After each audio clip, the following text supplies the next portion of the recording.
Our next guest is our harbor master, John Rendon. He's got a couple of articles this year, maybe to start off with. You might give us a little, you've had an interesting year down there with various items. Maybe you can fill in the folks on what's going on with the waterside grant, if there's anything new on that, and then go into what you're planning for the land side. Sure. Thanks for having me here. As you know, last year we got approved the $7 million project to redo all of our docks at the marina, Saquatucket Marina. Dock services in addition to dredging approximately 17,000 cubic yards of material. So we were supposed to have started that project this past October, but we've run into some delays from the permitting standpoint. So we're working with the Army Corps and state agencies to try to get those permits in place. We're making progress, and it is our hope that the permits will be in hand this upcoming June, so we can put the project out for bid shortly thereafter and start construction of our new dock system and the dredge work this coming October at the end of this current upcoming boating season.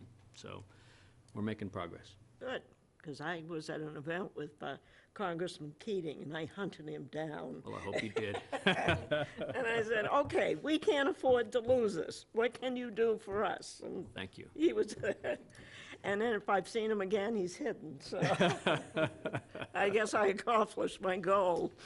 If you'd like to speak to the articles you forgot, go okay, right sure. ahead. Article 19 is a replacement of our Round Cove boat ramp. We have some remaining funds in some of the past articles that we've had from past projects. So the request is to consolidate those funds, totaling about $177,000, to put towards the replacement of our Round Cove ramp. Over at Round Cove, we have about 180 moorings when you combine the public moorings that are in Round Cove and those that are in Pleasant Bay. That ramp, heavily used, not a real big facility, and it's in real bad shape. Trailers get hung up on it currently, and so there's a real need to try to extend it and replace it, and so that's on tap for Article 19. Right, 177,000. Yes, ma'am. Yep. And Saquatucket Landside. And Saquatucket Landside, again, is a big project that we're looking to do. You know, I think most viewers realize for the past 2 years, Saquatucket Development Committee has been holding public meetings to develop a conceptual site plan for the landside portion of Saquatucket Harbor. Last year we went before the town to request $250,000 in engineering design money, architectural design money, which was approved.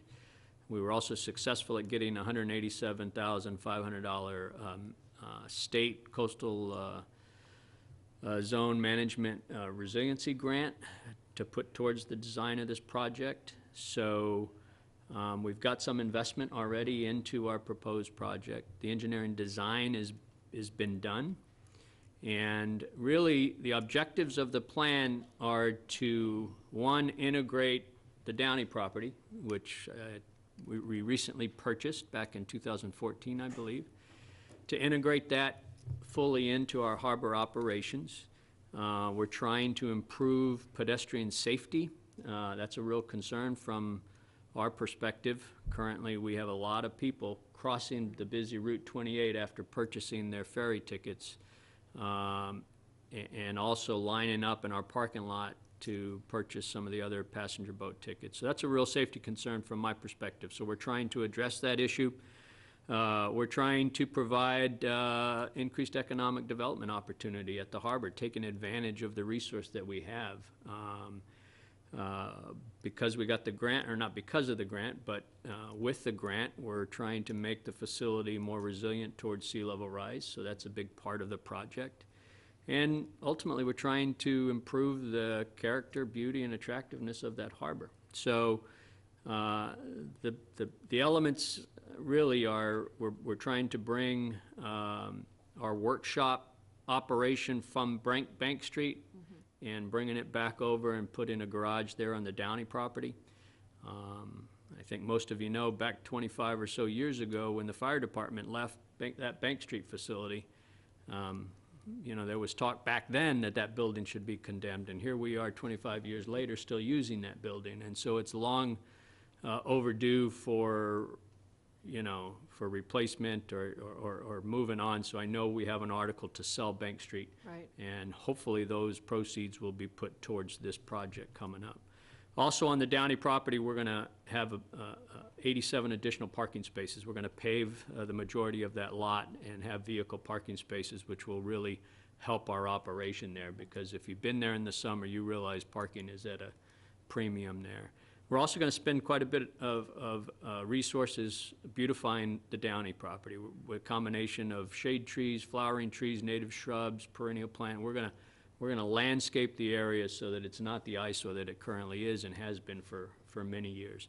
Also on the Downey, there'll be some passenger boat ticketing booths that will be located there. The concept is people park in the new paved area, and they go get their tickets, and then they walk up a pathway to Saquatucket towards the harbor, where they would load on the boats. On Saquatucket proper property, we're introducing some artisan-type shacks for local vendors to lease and to sell their local goods, trying to bring, you know, make it more of a destination for people to come and view some of the local arts. Also, in the plan is a snack shack type operation where it'll be a pickup window. You can order hot, cold food, drinks, whatever. And outside, we'll have some tables and chairs out on the new boardwalk and walk area with some expanded green space. There'll be a boardwalk that will go the entire length of our waterfront with some viewing areas and benches for people to enjoy.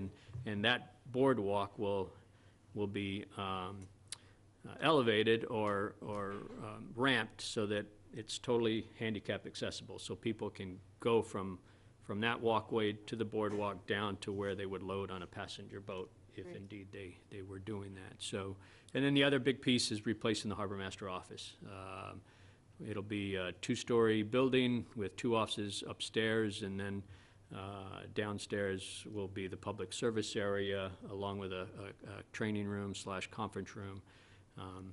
As I think you know, our current Harbormaster office really is not suitable for what we do. So in a nutshell, that's the plan. So we're excited about it. Yep, and the revenue from, if I'm reading the article correctly, from rentals, Bank Street sale, Yeah. of property there, and water rates? Yeah, I think, you know, we'll be able to generate a significant amount of income that's gonna come from the leasing of the snack shack and the artisan sheds and the passenger boat ticketing shack locations.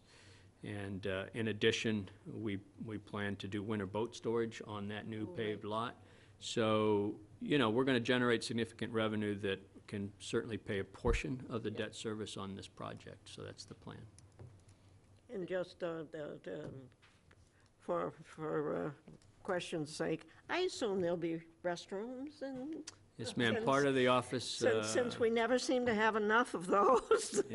Yeah, part of the plan also, and I'm glad you brought that up, you know, connected to the Harbormaster office will be 2 sets of restrooms. One for the slip holders that will have inside controlled access. They'll have showers with restroom facilities. And then we also are expanding our public restrooms that, you know, general public will have access to. And in addition to that, we are replacing the septic system. So we'll be fully compliant Great. in that regard. Thank you, John, very Okay? much. You're Yes. welcome. Thank Thanks for you. having me. All right. Welcome.